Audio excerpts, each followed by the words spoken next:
এই দেশ, এই দেশের মাটি, মানুষই আমার সব কিছু। দেশের বাইরে আমার কোনো ঠিকানা নেই, এটাই হলো আমার ঠিকানা।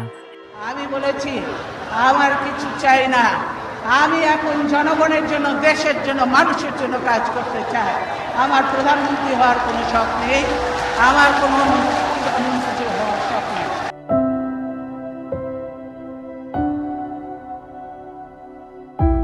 বেগম খালেদা জিয়া বাংলাদেশের প্রথম নারী প্রধানমন্ত্রী, একজন অদম্য আপসীন নেত্রী। তিনি কেবল একজন রাজনীতিবিদ ছিলেন না, তিনি ছিলেন বাংলাদেশের স্বাধীনতা ও সার্বভৌমত্বের প্রতীক, একজন আপসীন নেত্রী।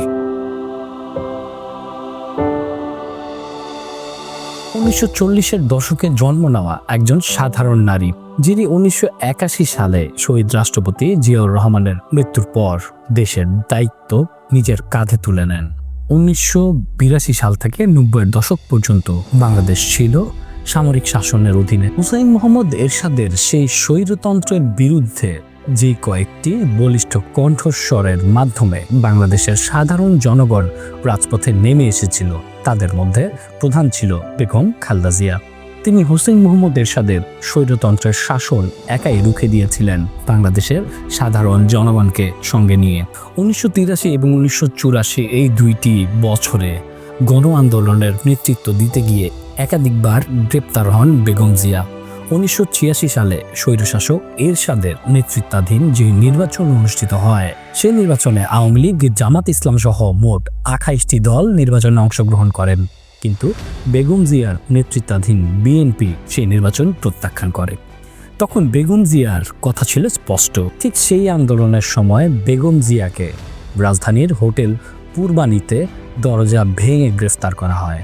1987 সালে বেগম জিয়াকে আবারও আটক করা হয় এবং গৃহবন্দী করা হয়। 1988 সালে স্বৈরশাসক এরশাদের নেতৃত্বে আরেকটি নির্বাচন অনুষ্ঠিত হয়। সেই নির্বাচনও বেগম জিয়া প্রত্যাখ্যান করেন, মানে সেই নির্বাচনে বিএনপি অংশগ্রহণ করেননি। তিনি বারবার একই ঘোষণা দিয়ে গেছেন, স্বৈরশাসকের অধীনে কোনো গণতান্ত্রিক নির্বাচন হতে পারে না। এই আপসীনতার মূল্য তাকে বারবার দিতে হয়েছে, কখনো কারাবরণ কিংবা কখনো গৃহবন্দী হওয়ার মাধ্যমে। 2007 সালে যখন জরুরি অবস্থা জারি ছিল, তখনও বেগম জিয়া কারাবন্দী হন। দুর্নীতির মামলায় 2 বছর কারাভোগ করেন এবং এই কারাগার থেকেই তিনি হয়ে ওঠেন গণতন্ত্রের প্রতীক। তিনি হয়ে ওঠেন সাধারণ মানুষের মুখের কথার প্রতীক। গ্রেফতার, কারাভোগ, গৃহবন্দী, রাজনৈতিক প্রতিহিংসা কিংবা ব্যক্তিগত আক্রমণও কখনো দমাতে পারেনি বেগম জিয়াকে। যখন কোনো কিছুই ভাঙতে পারছিল না বেগম জিয়াকে, ঠিক তখন 1990-এর অভ্যুত্থানের পর 1991 সালের নির্বাচনে প্রথম নারী প্রধানমন্ত্রী হিসাবে নির্বাচিত হন বেগম জিয়া। বাংলাদেশের প্রথম নারী প্রধানমন্ত্রী এবং সংসদীয় গণতন্ত্র পূর্ণ প্রতিষ্ঠায় রাখেন ঐতিহাসিক ভূমিকা।